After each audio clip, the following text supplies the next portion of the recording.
হাসির রাজা, জ্ঞানের রাজা, রসিক রাজা। কি আজকে এত বেলা হতে চললো, কিন্তু সবাই এখনো পর্যন্ত এলো না।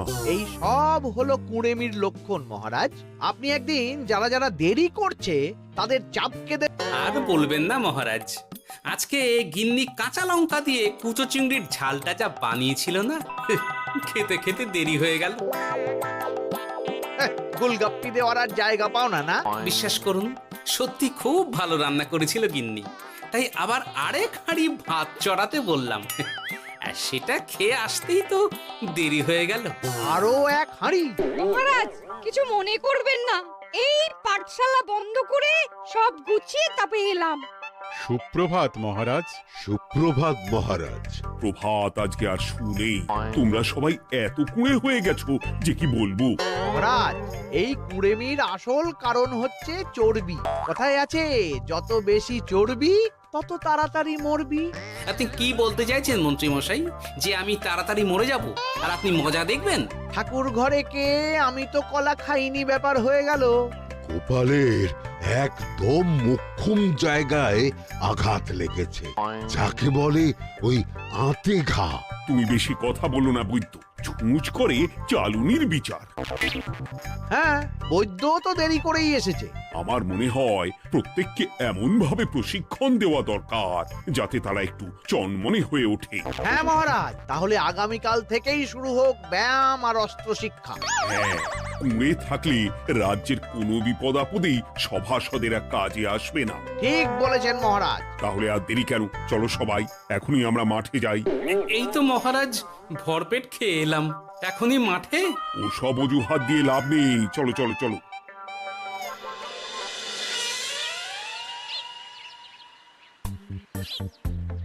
এবার সবাই সারিবদ্ধভাবে দাঁড়িয়ে পড়ো।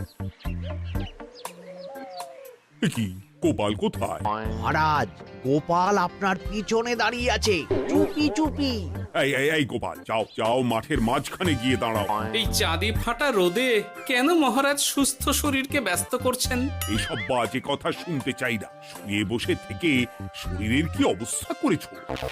শরীরের নাম মহাশয়, যা সবে তাই সয়। তুমি যাবে না, তোমাকে এক্ষুনি বরখাস্ত করবো। কি জ্বালা! যেখানে আমার সব কাজ বুদ্ধি দিয়েই হয়ে যায়, সেখানে গায়ের জোরের কি দরকার? হ্যাঁ, এই গোপাল, আমি 1 থেকে 3 অব্দি গুনবো, তারপরে সবাই এই মাঠের ধার বরাবর 5 বার পাক দিয়ে দৌড়বে। ঠিক আছে মহারাজ, আমি প্রস্তুত। আমি রোগা পটকা আছি, কোনো সমস্যাই হবে না। হয়ে গেল। সবাই প্রস্তুত? 1, 2, 3। কি হলো গোপাল, দৌড়াও দৌড়াও। মহারাজ, এর থেকে বেশি জোরে পারবো না। আই, কে আছো? একটা কঞ্চি দাও। এই সেরেছে। বেশ হয়েছে, বেশ হয়েছে। ব্যাটার এবার চর্বি কমবে। কি হলো গোপাল? হ্যাঁ, হয়ে গেল? হ্যাঁ?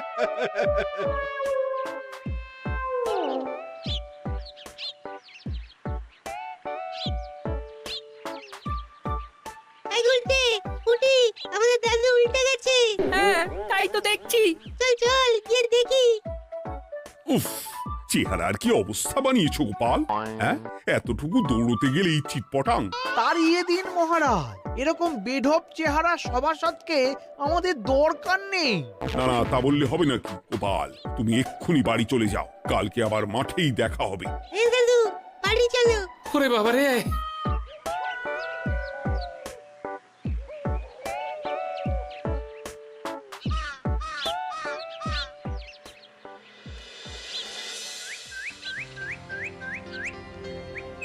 আরে ধুর ছাতার মাথা, তখন থেকে জল খেয়েই চলেছ। কি হয়েছে সেটা বলবে তো? শরীর চর্চা হয়েছে, শক্তি খরচা হয়েছে, আর পারছি না। উফ, বাপরে বাপ, কি পায়ে ব্যথা! এই জন্যেই আমি বলি বাপু, একটু বপুটাও নড়াও, কিন্তু কার কথা কে শোনে? ওরে বাবা, অকারণে সুস্থ শরীর ব্যস্ত করবো কেন বলো তো? বেশি নড়াচড়া করলেই আয়ু কমে যায়। তোমার এই বাজে কথা কোন শাস্ত্রে লেখা আছে শুনি? শাস্ত্রে কেন যাব, বাস্তবে জলজ্যান্ত উদাহরণ আছে। আমি মানতে পারছি না। হুম, মানতে পারছি না বললে তো হবে না, তোমাকে মানতেই হবে। বেশ, প্রমাণ করো। আমি যদি তোমাকে প্রমাণ করে দিতে পারি, তাহলে আজ থেকে বাড়ির বাজার দোকান করার দায়িত্বটাও তোমাকেই নিতে হবে। দিদা তুমি তো ফেঁসে যাবে, দাদুর সঙ্গে বাজি লড়বে না। এই বাদ দে তো, তোর দাদু আগে প্রমাণ করুক যে বেশি নড়াচড়া করলে বয়স কমে। হ্যাঁ তাহলে বাজি? হ্যাঁ বাজি। আচ্ছা ঠিক আছে, বেশ। তুমি তুমি একটা পশুর নাম বলো তো, যারা খুব তাড়াতাড়ি দৌড়য়। ঘোড়া, হরিণ, চিতাবাঘ আরো আছে। আচ্ছা, এবার সবচেয়ে আস্তে আস্তে কোন পশু চলে, এরকম একটা পশুর উদাহরণ দাও। কেন কচ্ছপ? এই তো পেয়ে গেছে উত্তর। এবার তুমি বলো তো, কচ্ছপ কত বছর বাঁচে, আর ঘোড়া, হরিণ, চিতাবাঘ এরা কত বছর বাঁচে? চিতাবাঘ, ঘোড়া কেউই 30 বছরের বেশি বাঁচে না, কিন্তু কচ্ছপ 300 বছরও বেঁচে থাকে। হেরেছে, হেরেছে, আমার বউ হেরেছে। উফ, জীবনের কত বড় চাপ নেমে গেল। হ্যাঁ, এই তুমি আমাকে এভাবে হারালে। তখনই বললাম দাদুর সঙ্গে বাজি লড়তে যেও না। নাও এবার খেলা সামলাও।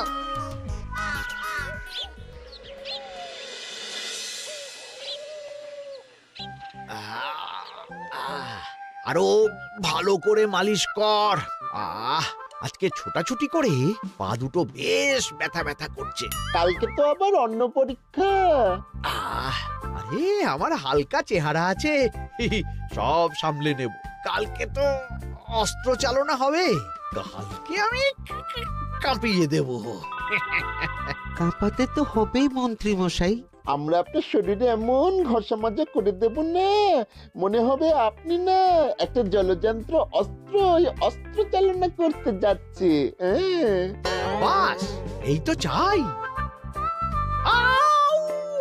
বাবারে, আস্তে আস্তে। আরে বাবা, আপনার তো ইস্পাতের শরীর, ভাঙবে তবু মচকাবে না। চিন্তা করছেন কেন? ভয় পাবেন না, ভয়কে জয় করতে হবে। আরে আরে আরে, তোরা আমার কথাটার সাথে করছিসটা কি? মানুষটা মরে যাবে তো। চিন্তা করো না গিন্নি। বাবা, ওরা বলেছে আমার ইস্পাতের শরীর, ভাঙবে তবু মচকাবে না। একবার এই বুড়ো বয়সে হাত পা ভাঙলে কি সামলাবে শুনি? মন্ত্রী মশাই, আমাদের বকশিসটা দিয়ে দিন, আমরা কেটে পড়ি। বাবারে বাবা, দিচ্ছি। এনে এত খাটানোর পরে এতেই এখন খুশি থাক। হ্যাঁ,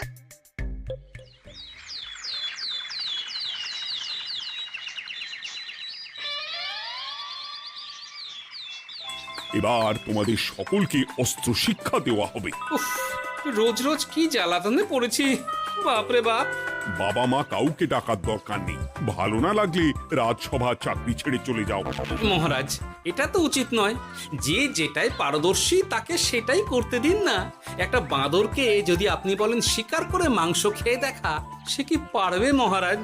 মহারাজ, গোপাল একটু বেশি কথা বলছে, ওকে আপনি বের করে দিন। আমি তোমার কথায় গলবো না গোপাল, তোমাদের সবাইকে এখন অস্ত্র শিক্ষা শিখতেই হবে। কর্তার ইচ্ছায় কর্ম, এখন তো আমার আর কিছুই বলার নেই। তাহলে আর দেরি কেন, তোমরা সবাই একটা করে ঢাল আর একটা করে তলোয়ার তুলে নাও। সেনাপতি, বলুন মহারাজ। তুমি সকলকে অস্ত্র শিক্ষা দেবে, তলোয়ার চালানো শেখাবে। এক এক করে প্রত্যেকে তোমার কাছে যাবে আর এক এক করে তুমি সবাইকে তলোয়ার চালানো শেখাবে। আচ্ছা মহারাজ, তাহলে ওই সবার প্রথমে চলে আসুন মন্ত্রী মশাই। হ্যাঁ, আমি প্রস্তুত। আমার শরীর ইস্পাতের মতো, ভাঙবো তবু মচকাবো না।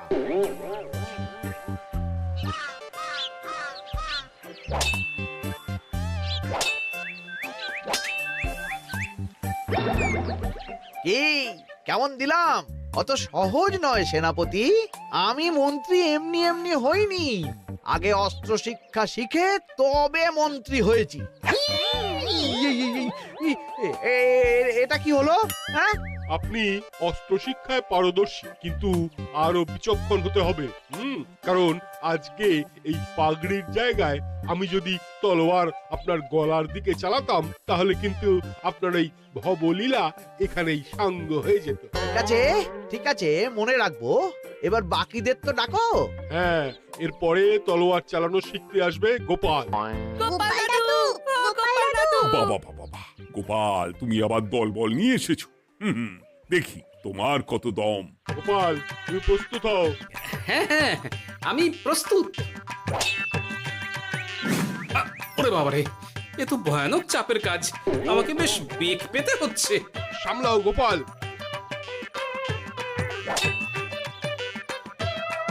না, আমাকে অন্য রাস্তা দেখতে হবে। সেনাপতি, মহারাজের দিব্যি, তুমি আমার দিকে তলোয়ার ঢাল বাড়াবে না। এই এই, এটা কি হলো? সত্যি তো, এটা কি হলো? গেল গেল গেল গেল গেল গেল গেল, দুটিটা খুলে গেল গো। দেব নাকি এবার কুচ করে কেটে? জিতে গেছি, জিতে গেছি। এটা কি হলো? শত্রুপক্ষ কখনো কারো দিব্যি শুনবে না। আর সেনাপতি, তুমি কি ওখানে দাঁড়িয়ে দাঁড়িয়ে মজা দেখছো? আমি কি করব মহারাজ, গোপাল যে আপনার দিব্যি দিয়ে দিল। গোপাল বেটা খুব চালাক। তাহলে এখন উপায়? ওসব গোপাল তোমাকে বোকা বানাবার জন্য করেছে। তুমি ধুতি ঠিক করে আবার লড়াই চালিয়ে যাও। যথাজ্ঞা মহারাজ।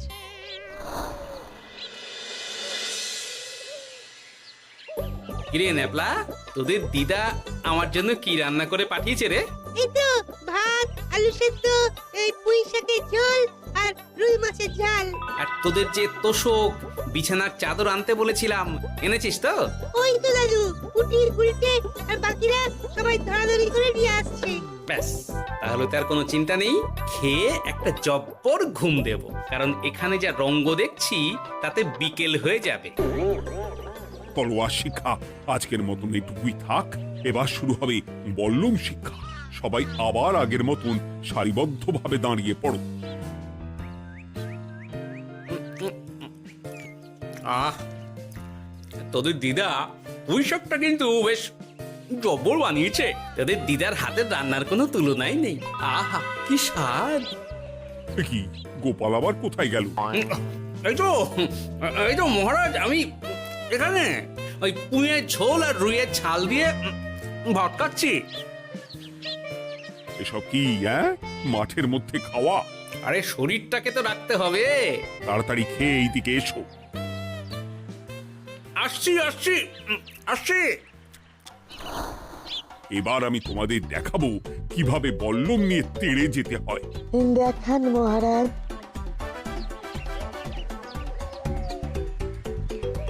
এ তো খুবই সোজা মহারাজ। ঠিক আছে, তাহলে বল্লম নিয়ে তেড়ে যাও দেখি। দিন, আপনার হাতের বল্লমটাই দিন।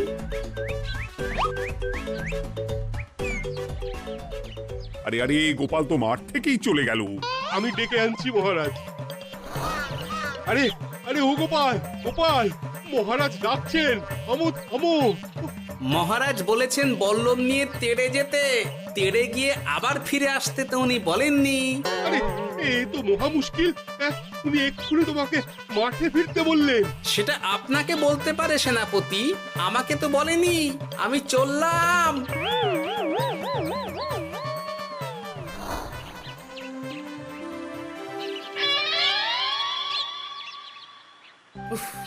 বাবারে বাবা, কি ঝক্কি!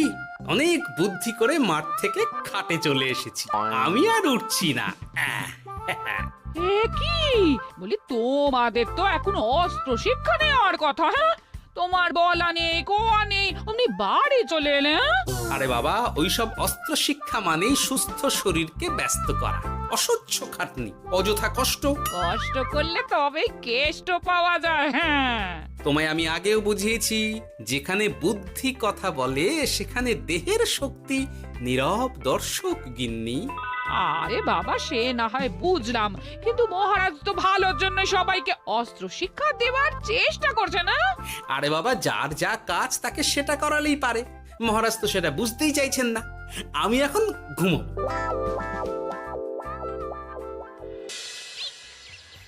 দরজা খোলো গোপাল, দরজা খোলো। গোপাল, গোপাল দরজা খোলো বলছি। ব্যাস হয়ে গেল। একটু শান্তিতে ঘুমাবো তার জো নেই। দরজা খোলো গোপাল। বলুন মহারাজ। তুমি কি পেয়েছোটা কি গোপাল? রাজসভায় দেরি করে আসবে, তারপর অস্ত্র শিক্ষার সময় ফাঁকিবাজি দেবে, এভাবে তো আর তোমাকে মনে হচ্ছে রাজসভায় রাখা যাবে না।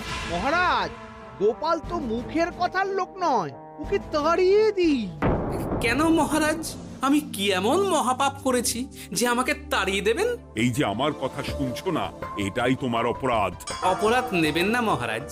পণ্ডিতের দায়িত্ব পুজো করা, সভাকবির দায়িত্ব কবিতা বলা, সাহিত্য চর্চা করা, আর আমার দায়িত্ব হাসি মজা করে আপনার মন ভালো রাখা। কিন্তু আপনি আমাকে জোর করে যুদ্ধের ময়দানে ঠেলে দিতে চাইছেন। এটা আমার ইচ্ছে। আমিও তো মহারাজ ইচ্ছে করলেই অনেক কিছু করতে পারি। চোখ বন্ধ করে লক্ষ্য ভেদ করতে পারি, শুধু বুদ্ধি দিয়ে। আরে বাহ, এত বড় কথা! তাহলে মহারাজ, ওকে বলুন পরীক্ষা দিতে। কি পরীক্ষা?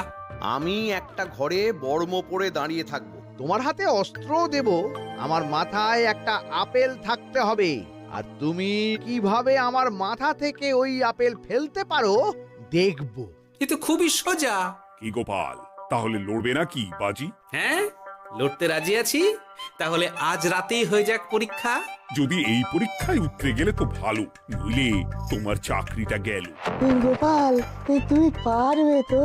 সে দেখাই যাবে। আজ রাতে তাহলে রাজবাড়িতে দেখা হচ্ছে। যদি আমি এই পরীক্ষায় বিফল হই, তাহলে আমার চাকরি আপনি কেড়ে নেবেন, আর যদি সফল হই তাহলে মন্ত্রী মশাইকে শাস্তি দেবেন। আমি নিজে সারা কৃষ্ণনগরে নাক্ষত দেব। বেশ, দেখা যাক।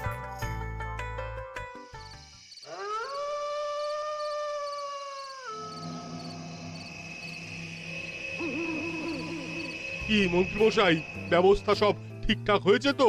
হ্যাঁ, এবার শুধু গোপালের পরীক্ষার পালা। আমি তাহলে বাইরে গেলাম, গোপালকে পাঠিয়ে দিচ্ছি।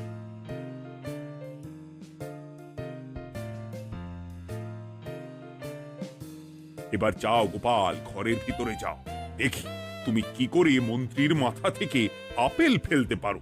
আপনি তো শুধু আমার চোখ ঢেকেছেন, আমার নাক মুখ কানও ঢেকে দিন, যাতে ঘ্রাণেন্দ্রিয় শ্রবণেন্দ্রিয়েরও সাহায্য না নিতে পারি।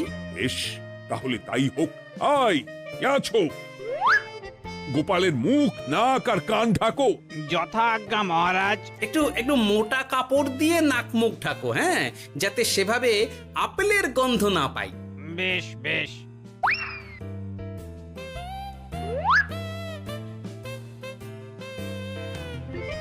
যাও গোপাল। গোপাল, এবার তোমার চাকরি গেল। এবার তুমি কি করবে?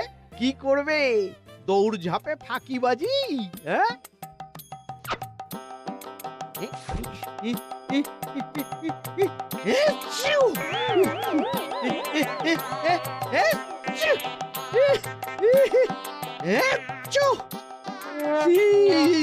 গেল গেল গেল গেল গেল, আপেল পড়ে গেল।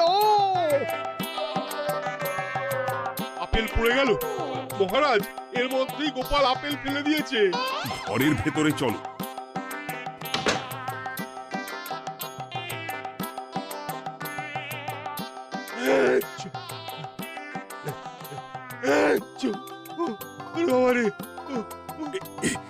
কি ওরে বাবারে বাবা, কি ঝাঁজ!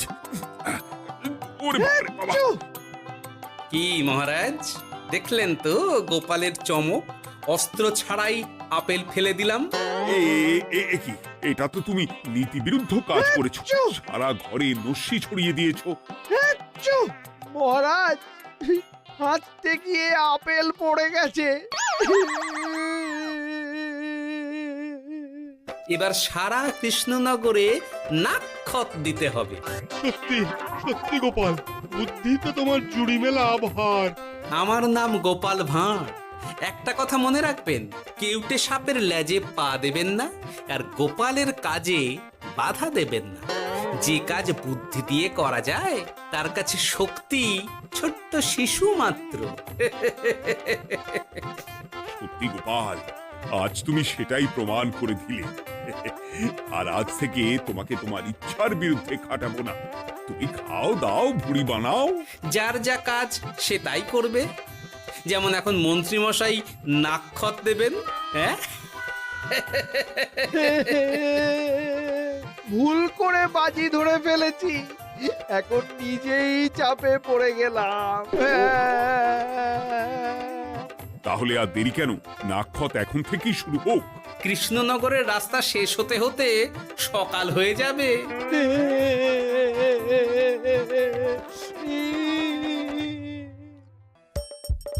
হাসির রাজা জ্ঞানের রাজা রসিক রাজা